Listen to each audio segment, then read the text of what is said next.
Hi everybody in ED 7672, and want to give you a little bit of information about some upcoming activities in the course so that we're all clear about what is going to be expected of you.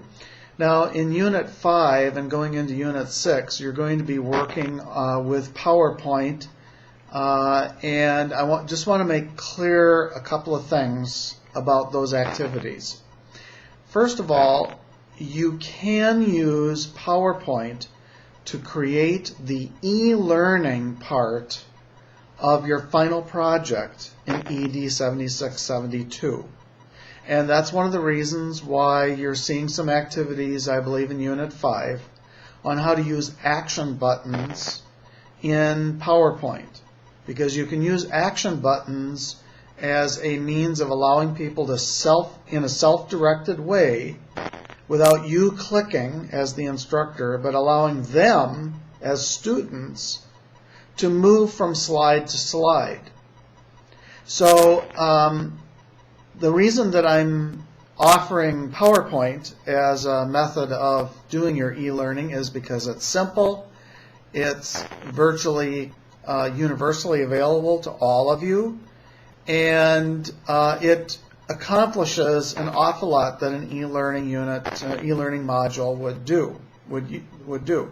So you can use PowerPoint to create the e-learning module of your final project. You can use some other software that's available to you. Now, I do not want you to purchase anything. That's not necessary. And people have done excellent PowerPoint presentations and gotten A's. So I do not want to have anyone feel that they have to get some sophisticated software in order to get a good grade for this final project. So I want you to pay close attention to the learning resources that are available in Unit 5 on how to use PowerPoint to create those action buttons. Now, another activity that you can use PowerPoint in is to create the storyboard. Now, you can use one slide, just one slide in PowerPoint, and use the drawing facilities of PowerPoint to draw the various figures that you want to draw for the storyboard. The idea behind the storyboard is to plan out what is going to happen with each slide.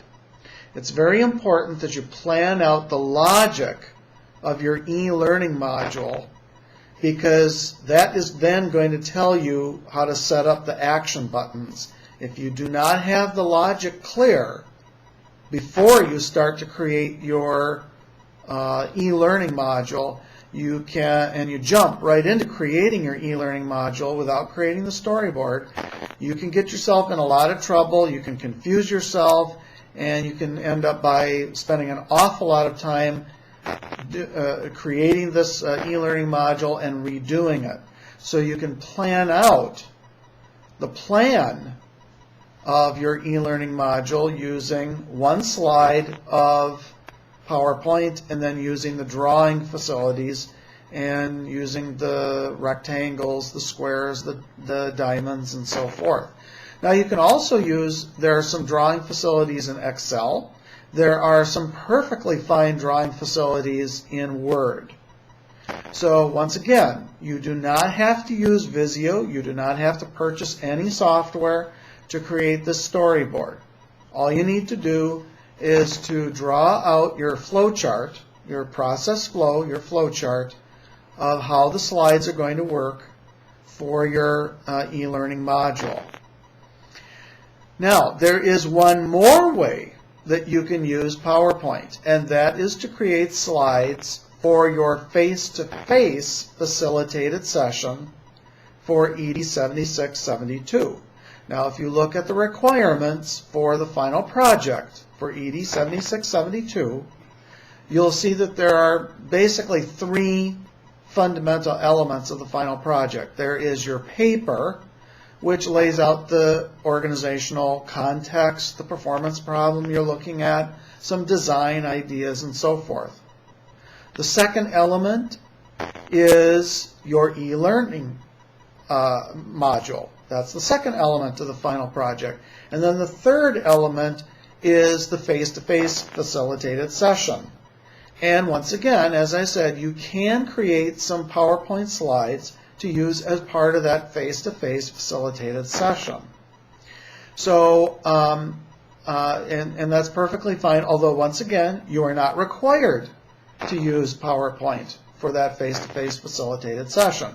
So the reason that I'm saying all of this is that we have run into problems in the past where people have seen PowerPoint referenced a number of times in these middle units in ED 76, 72, and people have gotten some of these requirements mixed up. So I just want to be sure that everybody's clear about this.